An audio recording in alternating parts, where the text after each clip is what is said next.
Two? 2 people stand aside, I stop the decision. 2 out of 200, 2 out of 600, I have stopped a decision. Really? And we reconsider it, and we Okay. lay it over, and we think about it. What's that? Because those are 2 pieces that we're not paying attention to enough. Okay. Now, most people think I'm crazy, but I have had situations where it was really important that we take the time to consider those 2. Because we're not paying attention. Those 2 people, now, there's a requirement on the part of the 2 people that they have put in what it is they're worrying about in the discussion. And what it usually means is we didn't pay attention when they put them in. And so they're still holding it. They're still holding on to what it was that they had to share with us, and we did not listen. And so we need to take the time. It doesn't mean that it's permanently stopped. It means that you stop and you really reconsider and you pay attention to that. Now, there's a dynamic here that you have to be careful with. There are some of us who have a need to be listened to more than others. And so we'll wait until the end of a time when a decision's being made, and then we'll stand aside, right? And then 2 or 3 of us will stand aside. That's not fair.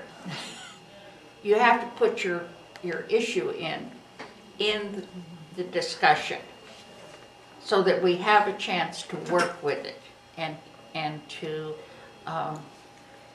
try and mold our decision to include it. However, there are a lot of times when we don't listen real well. And this gives everyone a chance to really be heard. Well, you're not blocking when you're standing aside. I understand, yeah. It's the facilitator is paying enough attention to the fact that we haven't listened to these 2. So you may only allow 3 or 4 minutes or 5 minutes, or you may lay something over, or you may send them out, try and work on it. But it generally means if someone is still standing aside after they put their 2 cents in, that the group hasn't worked. It also means the facilitator hasn't worked with it. It's not just the group. The facilitator has not included that. Now this goes into the whole training of facilitators, but if someone is still standing aside after, 20 minutes of a discussion, you haven't paid attention. So you're saying that in most cases, if there's one person that is still standing aside, you don't then, as a facilitator, say, okay, it looks like we've talked it all out, this person is choosing to stand aside, and that's okay, we're going to move forward? Well, I don't say it's okay. Right, but it's like what we're going to work with, or? Is it okay if we move ahead? Okay. Now, someone, having heard the stand aside again, may say, no, we didn't consider that. I see. And they may bring it back in, and you may have another round, and you'll see eyes rolling and the whole bit. The whole bit. However, generally, one person standing aside does not disrupt the flow towards a decision. Okay. You get 2 or 3 people standing aside. There is something that is not working. There has been considerable movement on this question that you're raising over the last, in my experience, 40 years. I sat in a meeting for worship for business where an individual would stop a meeting from moving forward from what I would consider a pretty personal point of view. And so when I started teaching this many years ago, I basically taught from that point. Over the years, this has changed in consensus considerably. to the point that now in facilitation training, the facilitator actually has the right to disallow a block. You better be sure of your grounds when you do it, but you do have the right to do that. The group has the right to call you on it. However, this was unheard of when I started in this whole work. This is now not unusual. And I think a lot of it has evolved because we moved into the social realm of so many groups that haven't a basic understanding of what mission is and what the base of the group is and all of that.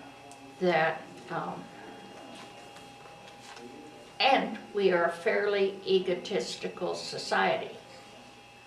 So we sometimes have trouble separating our own desire from what's the best for the group. And I think that's why that change.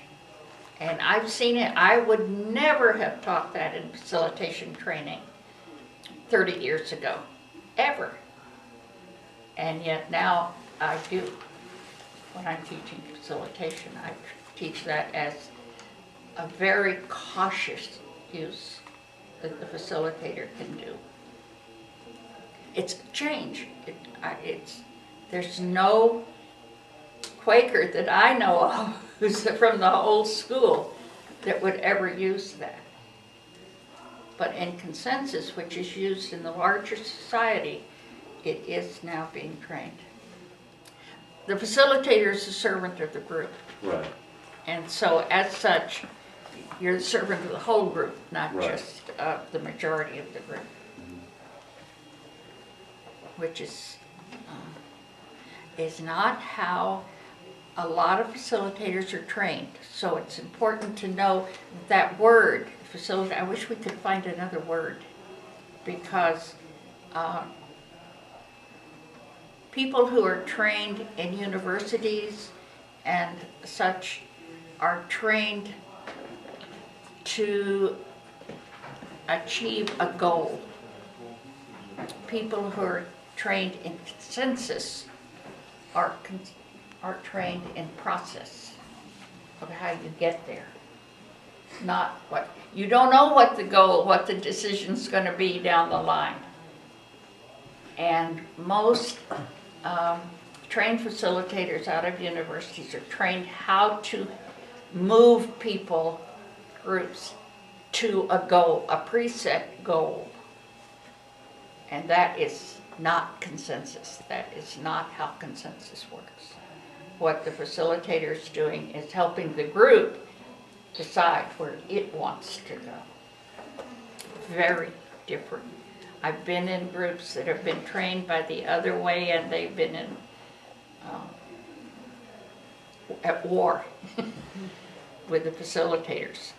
And when you come in from the other approach, they hardly know what to do with you because they're so riled that they're being told where to go.